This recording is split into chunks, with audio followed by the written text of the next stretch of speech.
साथियों, आप सभी का इस प्लेटफॉर्म पर स्वागत है। यहाँ पर हम लोग विजन आईएएस कोचिंग संस्था के द्वारा जो न्यूज टुडे शीर्षक से डेली करंट अफेयर प्रोवाइड किया जाता है उसको यहाँ पर हम लोग देखेंगे। तो चलिए प्रारंभ करते हैं। सबसे पहले बात करते हैं राजस्व आसूचना निदेशालय directorate of revenue intelligence DRI के 65वें स्थापना दिवस। कौन से 65वें स्थापना दिवस के अवसर पर स्मगलिंग इन इंडिया रिपोर्ट 2021-22 जारी की गई है। तो 65वां स्थापना दिवस कब मनाया गया है? 4 दिसंबर को। इसकी स्थापना कब हुई थी? 4 दिसंबर 1957 को इसकी स्थापना हुई थी। आगे चलते हैं, इसमें देखते हैं। तो यह रिपोर्ट जो है सोने की तस्करी, नशीले पदार्थों अर्थात नार्कोटिक्स ड्रग और साइकोट्रोपिक पदार्थों, मना प्रभावी पदार्थों, वन्यजीवों, वाणिज्यिक धोखाधड़ी तथा अंतरराष्ट्रीय प्रवर्तन संचालन और सहयोग जैसे रुझानों का विश्लेषण करती है। रिपोर्ट में महामारी के दौरान तस्करी के उभरते रुझानों पर भी प्रकाश डाला गया है। इस रिपोर्ट के यदि मुख्य निष्कर्षों की बात करें तो पहला है अन्य निषिद्ध वस्तुओं के अतिरिक्त हीरोइन, जो कि एक प्रकार ड्रग्स होता है, ये गुजरात के मुद्रा पोर्ट पर जब्ती सहित, न्यूज में आप लगातार देखेंगे कि गुजरात के मुद्रा पोर्ट से काफी बड़ी मात्रा में हीरोइन को जो है जब्त किया गया, जो ये ड्रग्स था। तो हीरोइन, सोना और कोकीन रिकॉर्ड मात्रा में जब्त किए गए हैं। महामारी के दौरान अंतर्राष्ट्रीय हवाई यातायात में पैदा हुए अवरोध, जो कोविड-19 की वजह से सब कुछ बंद हो गया था, तो पैदा हुए अवरोध के कारण म्यांमार जो है सोने की तस्करी के लिए मुख्य पारगमन गलियारा बन गया था। इससे होकर के तस्करी हो रही थी। पहले मध्य पूर्व के माध्यम से सबसे ज्यादा तस्करी होती थी, मध्य पूर्व एशिया के माध्यम से। देखिए, पहले नशीले पदार्थों की तस्करी पैसेंजर रूट से होती थी, लेकिन अफगानिस्तान में राजनीतिक परिवर्तन और महामारी की वजह से अब यह कार्गो रूट से होने लगी। पैसेंजर मतलब जहां से पैसेंजर, अब जिन मालवाहकों से या जिनसे सामान आते जाते हैं उनसे अब इसकी स्मगलिंग होने लगी है। बांग्लादेश के साथ लगती सीमा पर नगदी भारतीय मुद्रा नोट FICN जब्ती में जो है वो वृद्धि हुई है। भारत में FICN अर्थात नकली भारतीय मुद्रा नोट को पहुंचाने के लिए म्यांमार का उपयोग एक स्टेजिंग पॉइंट अर्थात जहां पर नोट को कलेक्ट किया जाता है और फिर वहां से आगे आपूर्ति की जाती है के लिए किया जा रहा है। तस्करी करने वाले सिंडिकेट्स तस्करी के सामान को छुपाने एवं इसे गंतव्य तक पहुंचाने के लिए अत्याधुनिक तकनीकों का उपयोग करते हैं। इसके कारण तस्करी को रोकने में आने वाली चुनौतियां क्या है वो बढ़ गई हैं। पारंपरिक हवाला निपटान प्रणाली में बाधा पैदा होने के कारण क्रिप्टो करेंसी व डार्क नेट का दुरुपयोग तथा विदेशी मुद्रा की भौतिक तस्करी अन्य चुनौतियों के रूप में उभरे हैं। भारत से पण्य निर्यात योजना या भारत से सेवा निर्यात योजना, अग्रिम प्राधिकरण योजना आदि योजनाओं के दुरुपयोग के कारण विदेश व्यापार नीति और मुक्त व्यापार समझौतों का उल्लंघन किया जा रहा है। अब देखिए, राष्ट्रीय सुरक्षा में जो सीमा शुल्क होता है, सीमा शुल्क की भूमिका क्या है? तो देखिए, यह क्या करता है? यह रणनीतिक व्यापार नियंत्रण और परिवर्तन का कार्य करता है, हथियारों और गोला बारूद की तस्करी को रोकने का कार्य करता है, नशीले पदार्थों और सोने की तस्करी को रोकता है, साथ ही व्यापार आधारित धोखाधड़ी और मनी लॉन्ड्रिंग संबंधी गतिविधियों को रोकने का कार्य करता है। आगे बात करते हैं हम लोग राजस्व आसूचना निदेशालय DRI directorate of revenue intelligence के बारे में। तो यह भारत की एक शीर्ष तस्करी रोधी एवं जांच एजेंसी है। यह भारत सरकार के केंद्रीय अप्रत्यक्ष एवं सीमा शुल्क बोर्ड के अंतर्गत कार्य करती है। तो देखिए, CBIC केंद्रीय अप्रत्यक्ष कर एवं सीमा शुल्क बोर्ड, इसकी इंग्लिश में क्या नाम है इसका? Central board of indirect taxes and customs, central board of indirect taxes and customs. इसके अतिरिक्त राष्ट्रीय सुरक्षा में सीमा शुल्क की भूमिका सुनिश्चित करना जो है वो राजस्व आसूचना निदेशालय DRI का सबसे प्रमुख कार्य है। और क्या भूमिका है इसको यहां पर हम लोगों ने यहां पर डायग्राम के माध्यम से देखा है। आगे चलते हैं, आगे बात करते हैं। कृषि और किसान कल्याण मंत्रालय ने बांस क्षेत्रक, बंबू क्षेत्रक के विकास को बढ़ावा देने के उद्देश्य सलाहकार समूह का गठन किया है। तो देखिए, यह सलाहकार समूह जो है बांस मूल्य श्रृंखला से जुड़े सभी वर्गों के बीच तालमेल स्थापित करके बांस क्षेत्रक के वर्तमान विकासात्मक ढांचे में सुधार करने में सहायता करेगा।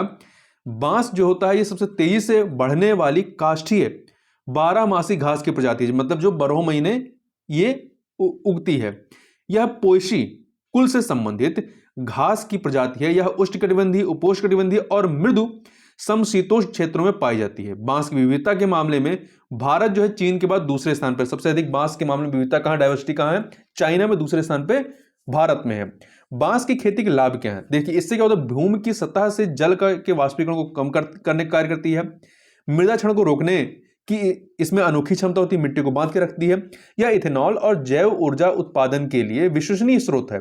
साथ ही पर्यावरणीय रूप से अनुकूल बांस के जो दाने होते हैं, इसके ग्रेन्युल्स, वो प्लास्टिक की जगह ले सकते हैं। बांस के उपयोग क्या है, तो भवन निर्माण सामग्री के रूप में, कृषि उपकरण, फर्नीचर, संगीत वाद्य यंत्र, हस्तशिल्प निर्माण इत्यादि में इसका उपयोग किया जाता है। साथ ही बांस आधारित बड़े उद्योगों जैसे कागज और लुगदी आदि में होता है, पैकेजिंग में इसका इस्तेमाल होता है। बांस की खेती को बढ़ावा देने के जो उपाय किए गए, उन उपायों की बात करें तो कई राज्यों में बांस क्लस्टर शुरू किए गए हैं। इसका उद्देश्य बांस के वृक्षारोपण एवं नर्सरी को बढ़ावा देना तथा बांस से संबंधित उत्पादों के विकास को गति प्रदान करना है। बांस क्षेत्र की संपूर्ण मूल्य श्रृंखला के समग्र विकास के लिए राष्ट्रीय बांस मिशन का पुनर्गठन किया गया है। आपसे प्रश्न है, आप कमेंट बॉक्स में बता सकते हैं कि राष्ट्रीय बांस मिशन किस वर्ष प्रारंभ किया गया था। खादी और ग्रामोद्योग आयोग ने राजस्थान में सूखे भूक्षेत्र पर बांस मरु उद्यान, bamboo oasis on lands in drought, जिसे शॉर्ट में कहते हैं बोल्ड परियोजना शुरू की है।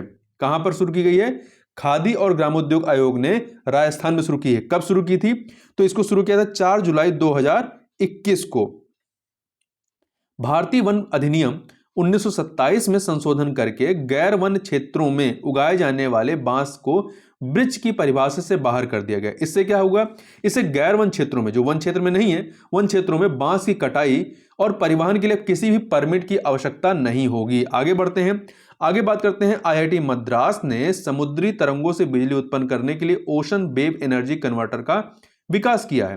देखिए इस ओशन वेव एनर्जी कन्वर्टर को नाम क्या दिया गया है, सिंधुजा नाम दिया गया। ध्यान रखिएगा, सिंधुजा क्या है, यह समुद्री तरंगों से बिजली उत्पन्न करने वाला एक ओशन वेव एनर्जी कन्वर्टर है। इस कन्वर्टर में तैरती हुई एक बोए, एक स्पर और एक इलेक्ट्रिक मॉड्यूल शामिल है। बोए क्या है, लहरों के साथ ऊपर नीचे होती है। इसके केंद्र में एक छिद्र बना हुआ था, उसमें एक फिक्स्ड स्पर को लगाया गया है। जब यह बोए ऊपर नीचे होती है तो उसकी इस गति से ऊर्जा उत्पन्न होती है। इस ऊर्जा का बिजली उत्पादन में उपयोग किया जाता है। इससे भारत को अपने द्वीपों की ऊर्जा जरूरतों को पूरा करने में मदद मिल सकती है। साथ ही वर्ष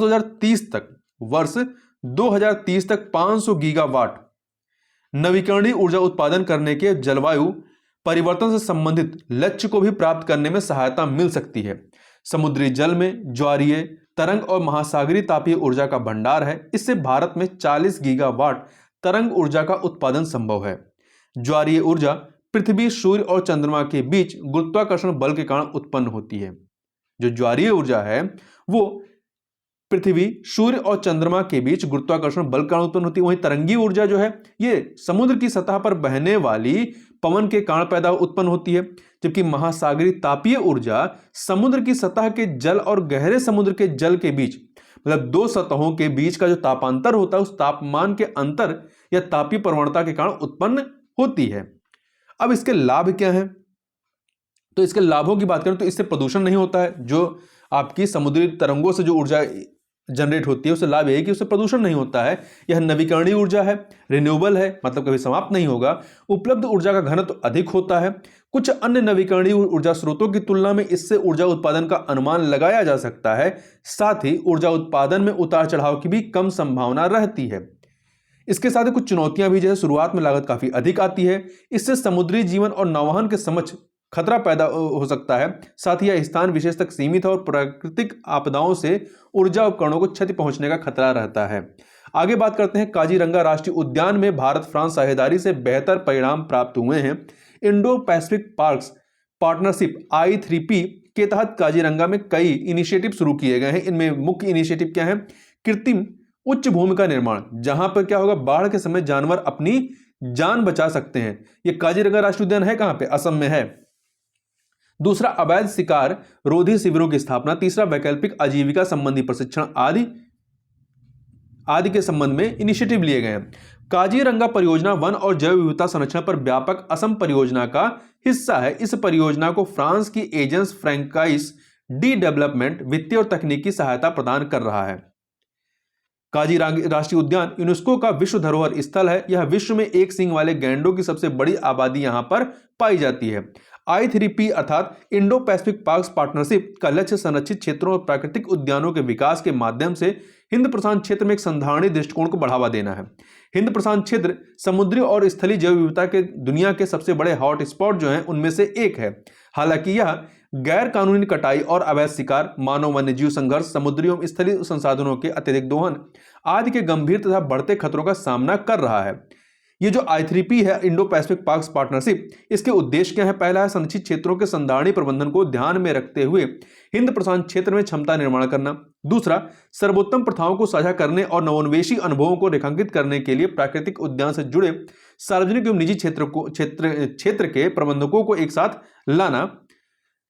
I3P अर्थात इंडो पैसिफिक पार्क्स पार्टनरशिप के 3 प्रमुख घटक हैं। अब ये 3 प्रमुख घटक क्या हैं और इसे निम्नलिखित 2 चरणों में लागू किया जाएगा। पहले चरण में क्या होगा? स्थलीय जैव विविधता पर केंद्रित होगी। दूसरा चरण जो है समुद्री जैव विविधता को शामिल करेगा।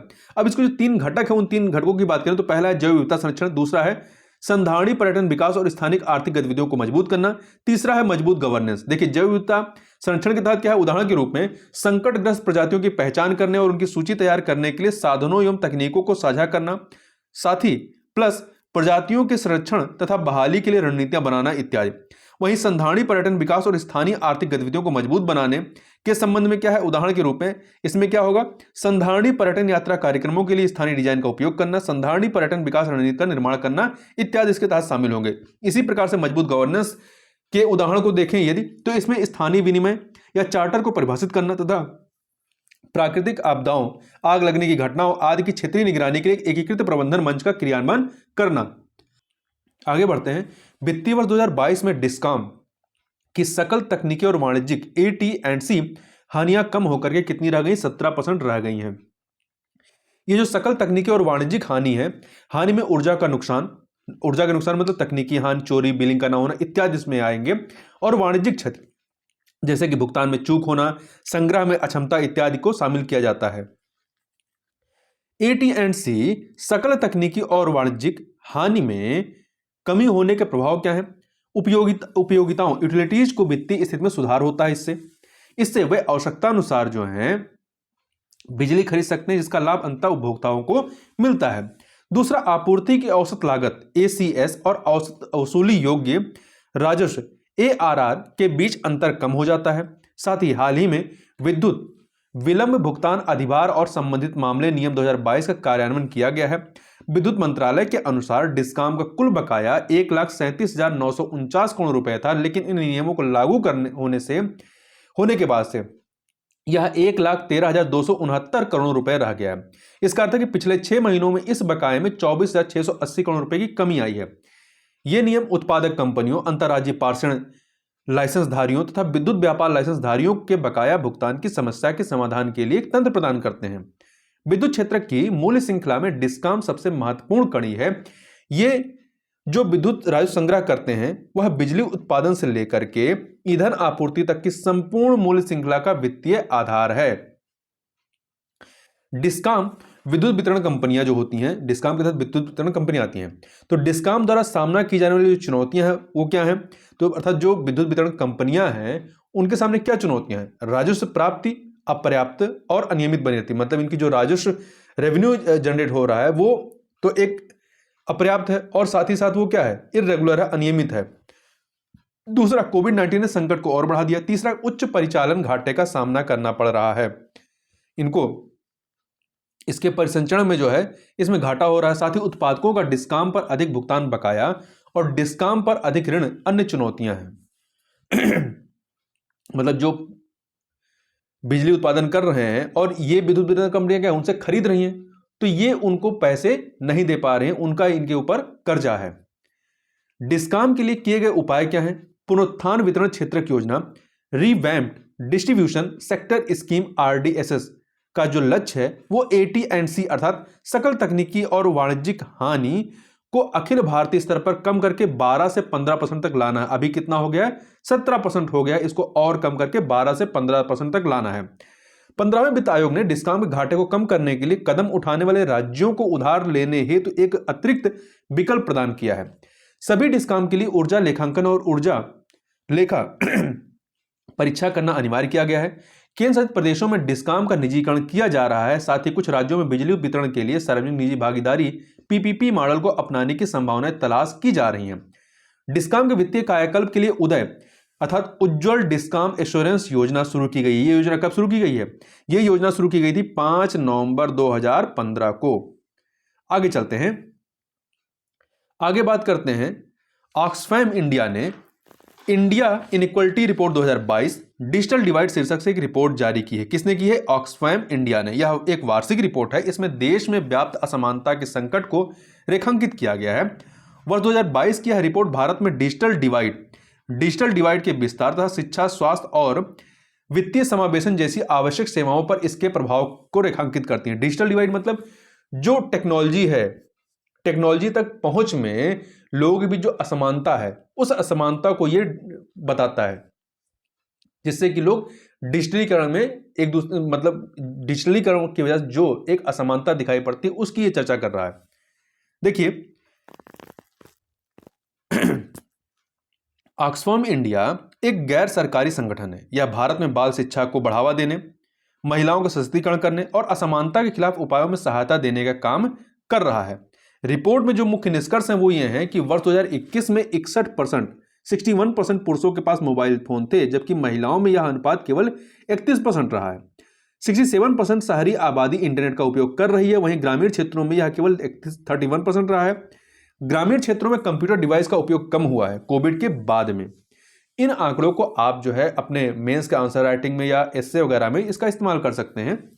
सबसे गरीब आबादी 40% आबादी की तुलना में सबसे अमीर 60% आबादी द्वारा डिजिटल भुगतान करने की संभावना 4 गुना अधिक रहती है।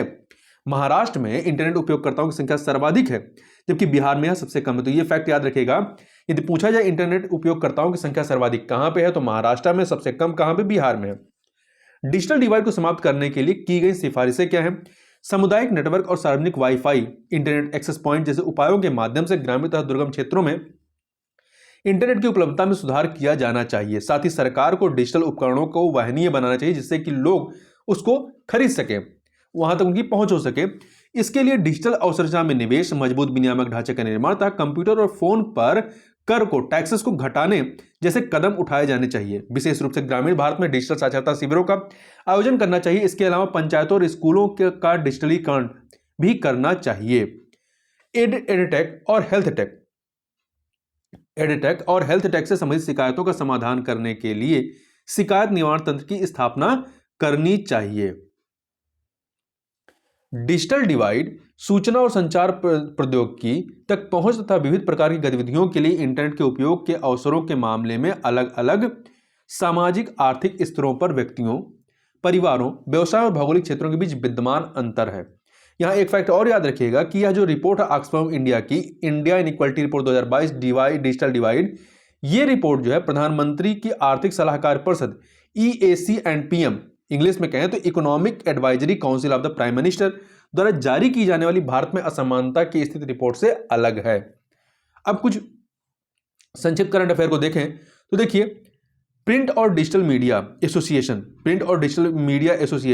PADMA, देखिए, सूचना और प्रसारण मंत्रालय ने समाचार तथा करंट अफेयर के प्रकाशकों के लिए प्रिंट और डिजिटल मीडिया एसोसिएशन को एक स्वविनियामक निकाय के रूप में मंजूरी प्रदान की है। यह इन प्रकाशकों को, जो समाचार और करंट अफेयर प्रकाशित कर रहे हैं, कि डिजिटल प्लेटफॉर्म पर प्रकाशित डिजिटल मीडिया की खबरों के कंटेंट से जुड़ी शिकायतों की जांच करेगा। इसे सूचना प्रौद्योगिकी मध्यवर्ती दिशा निर्देश और डिजिटल मीडिया आचार संहिता नियम 2021 के तहत मंजूरी दी गई है। आगे बात करते हैं, उच्चतम न्यायालय हैकाथॉन का आयोजन करेगा। उच्चतम न्यायालय अपने प्रथम हैकाथॉन का आयोजन करेगा। इसका उद्देश्य न्यायिक मामलों के दायर होने से लेकर के सूचीबद्ध होने तक की मौजूदा प्रक्रिया में दक्षता लाना है, इफिशिएंसी लाना है। यह दक्षता लाने के लिए हैकाथॉन में अभिनव विचारों की पहचान की जाएगी और व्यवहारिक उपायों का पता लगाया जाएगा। इसका लक्ष्य एक नई पद्धति को शामिल करके न्यायिक तंत्र को बेहतर बनाना है। यह परंपरा से हटकर खुली और नई सोच को शामिल करके संभव होगा। महत्वहीन व्यवसायिक मामले अदालतों का बहुत समय बर्बाद करते हैं। ऐसे मामलों को रोकने के लिए भारत के मुख्य न्यायाधीश CGI ने उन पर पूर्व सुनवाई लागत आरोपित करने के संबंध में एक मौखिक टिप्पणी की है अभी हाल ही में। आगे बात करते हैं शेरपा बैठक। भारत ने अपनी अध्यक्षता में पहली G20 शेरपा बैठक में ग्लोबल साउथ के महत्व को रेखांकित किया है। चूंकि G20 की 2023 में जो अध्यक्षता है वो कौन करेगा? भारत करेगा। शेरपा बैठक में अलग अलग कार्यकारी समूह तकनीकी और नीतिगत मुद्दों पर चर्चा करते हैं। इन समूहों में प्रत्येक सदस्य देश और अंतर्राष्ट्रीय संगठनों के अधिकारी शामिल होते हैं। ये बैठकें विकासोन्मुख मुद्दों जैसे कि कृषि, भ्रष्टाचार आदि के समाधान पर केंद्रित होती है।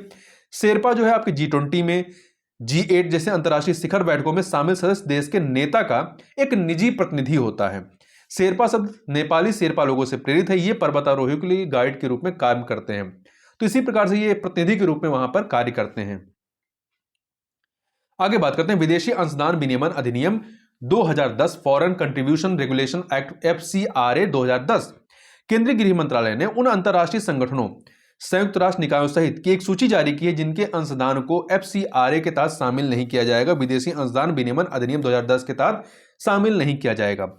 FCRA विदेशी अंशदान विनियमन अधिनियम 2010 व्यक्तियों, संघों और कंपनियों द्वारा विदेशी अंशदान की स्वीकृति एवं उपयोग को विनियमित करने का कार्य करता है। FCRA में जो हाल ही में संशोधन किए गए उनकी बात करें तो पंजीकरण के लिए आधार संख्या प्रस्तुत करना अनिवार्य कर दिया गया है। साथ ही सभी प्रकार के विदेशी अंशदान केवल भारतीय स्टेट बैंक की मुख्य शाखा जो कि नई दिल्ली में है में खोले गए बैंक खाते में ही प्राप्त किए जाएंगे।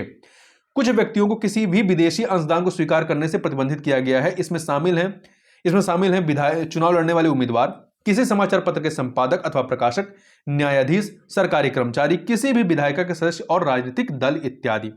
आगे चलते हैं, आगे बात करते हैं financial benchmarks India private limited FBIL के बारे में। तो भारतीय रिजर्व बैंक के डिप्टी गवर्नर ने विदेशी निवेशकों के साथ FBIL financial benchmark India private limited विवाद में एक महत्वपूर्ण बिंदु के रूप में वित्तीय बुनियादी ढांचे के महत्व को रेखांकित किया है।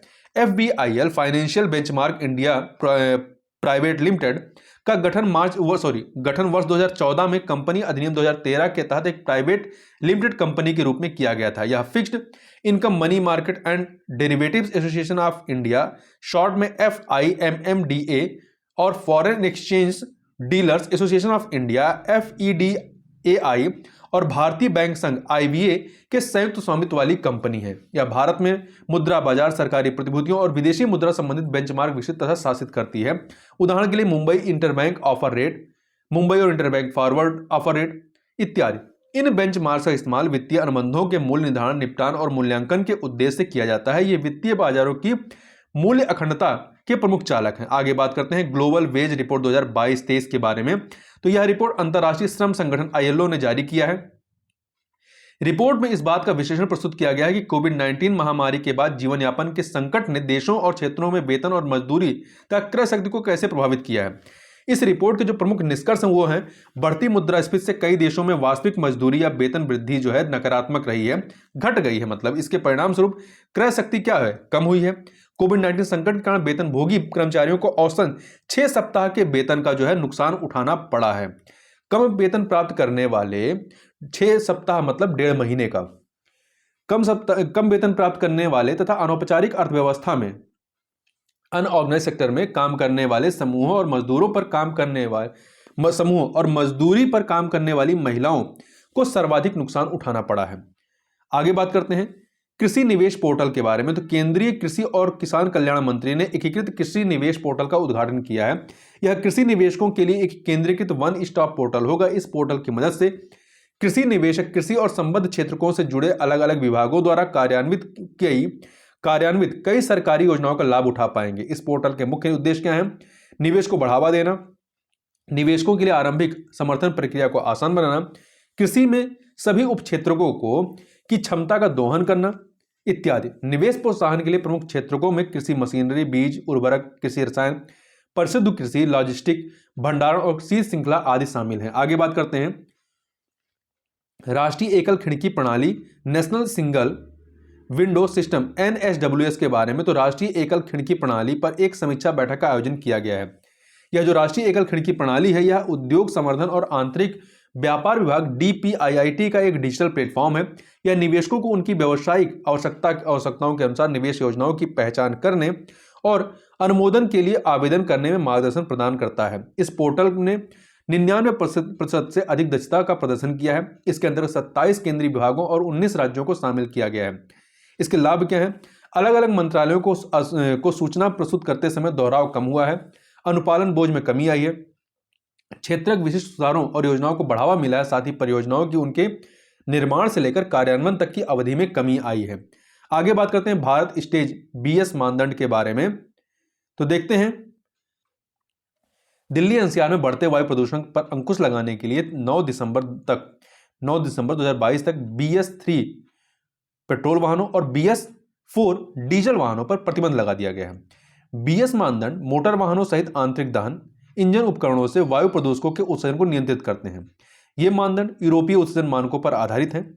इन्हें लागू करने के लिए केंद्रीय प्रदूषण नियंत्रण बोर्ड समय सीमा और मानक निर्धारित करता है। इन मानकों का वाहन निर्माताओं द्वारा पालन करना अनिवार्य होता है। पहली बार BS मानदंड वर्ष 2000 BS मानदंड 1 जो है 2000 में पेश किए गए थे और 1 अप्रैल 2020 से BS मानदंड 6 जो है ये अनिवार्य कर दिए गए। तो पहला मानदंड कब आया था? 2000 में, और जो छठा लागू किया गया वो 1 अप्रैल 2020 से। आगे बात करते हैं सी स्टेम के बारे में। तो देखिए, स्वीडन भारत नोबल स्मृति सप्ताह के हिस्से के रूप में सी स्टेम 2022 को लगातार तीसरे वर्ष सफलतापूर्वक आयोजित किया गया है। सिस्टम के बारे में बात करें तो इस कार्यक्रम का आयोजन हर साल विज्ञान, प्रौद्योगिकी, इंजीनियरिंग और गणित, स्टेम का मतलब ही है science, technology, engineering and math और संधारिता के क्षेत्र से जुड़ी महिलाओं की सराहना करने के लिए किया जाता है। इस कार्यक्रम को भारत में स्वीडन के दूतावास द्वारा अटल नवाचार मिशन नीति आयोग के द्वारा जो प्रारंभ किया गया है और German centre of innovation and research की साझेदारी में आयोजित किया जाता है। तो इस वीडियो में बस इतना ही। मिलते हैं नेक्स्ट वीडियो में, तब तक के लिए बहुत बहुत धन्यवाद।